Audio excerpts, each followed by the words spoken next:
बहुत समय पहले एक राज्य में महाराज विक्रम सिंह नाम के एक प्रसिद्ध और न्यायप्रिय राजा राज्य करते थे।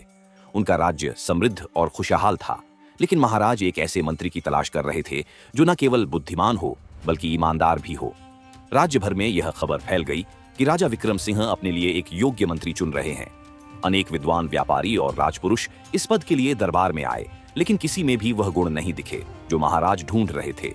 तभी एक दिन राज्य के सबसे प्रतिष्ठित विद्वान रघुवीर ने दरबार में प्रवेश किया। उन्होंने राजा से कहा, महाराज, मैं इस राज्य का सबसे बुद्धिमान व्यक्ति हूँ और आपके मंत्री पद के लिए योग्य हूँ। राजा ने रघुवीर को कई जटिल प्रश्न पूछे। रघुवीर ने हर प्रश्न का उत्तर बड़ी कुशलता से दिया। महाराज विक्रम सिंह ने प्रभावित होकर रघुवीर को अपना मंत्री नियुक्त कर लिया। राज्य में यह चर्चा होने लगी कि राजा ने अपने लिए सबसे योग्य व्यक्ति को चुना है। कुछ दिनों बाद रघुवीर एक गांव के दौरे पर निकले। रास्ते में उनकी मुलाकात एक बुजुर्ग व्यक्ति से हुई जिसका नाम धर्मदास था। धर्मदास के पास 3 भारी गठरियां थीं। धर्मदास थका हुआ और कमजोर दिख रहा था। उसने मंत्री रघुवीर से विनम्रता से कहा, हे मंत्री, क्या आप मेरी एक गठरी उठा सकते हैं? ये बहुत भारी है और मेरी वृद्ध काया इसे नहीं उठा पा रही। रघुवीर ने सहानुभूति से उसकी मदद की। उन्होंने गठरी उठाते हुए पूछा, इस गठरी में क्या है जो ये इतनी भारी है? धर्मदास ने मुस्कुराते हुए कहा, इसमें तांबे के सिक्के हैं। कुछ ही देर में दोनों एक तेज बहती नदी के पास पहुंचे। धर्मदास ने फिर से मंत्री से कहा, हे मंत्री जी, मैं एक गठरी लेकर इस नदी को पार नहीं कर पाऊंगा, कृपया मेरी दूसरी गठरी भी उठा लीजिए। रघुवीर ने बिना सोचे दूसरी गठरी भी उठा ली। यह भी उतनी ही भारी थी। धर्मदास ने कहा, इस गठरी में चांदी के सिक्के हैं।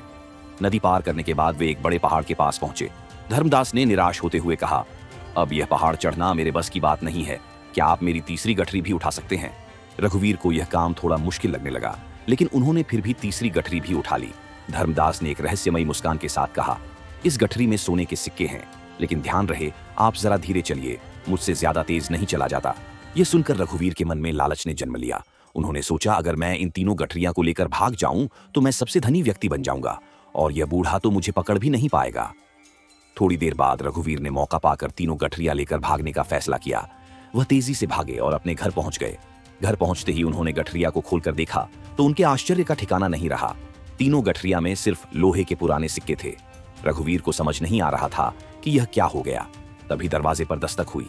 जब उन्होंने दरवाजा खोला तो देखा कि धर्मदास वहां खड़े हैं। धर्मदास ने कहा, तुमने लालच में आकर मेरी तीनों गठरी चुरा ली। और फिर वह हंसते हुए अपने असली वेश में आ जाते हैं। वह कोई और नहीं बल्कि राजा रहते हैं।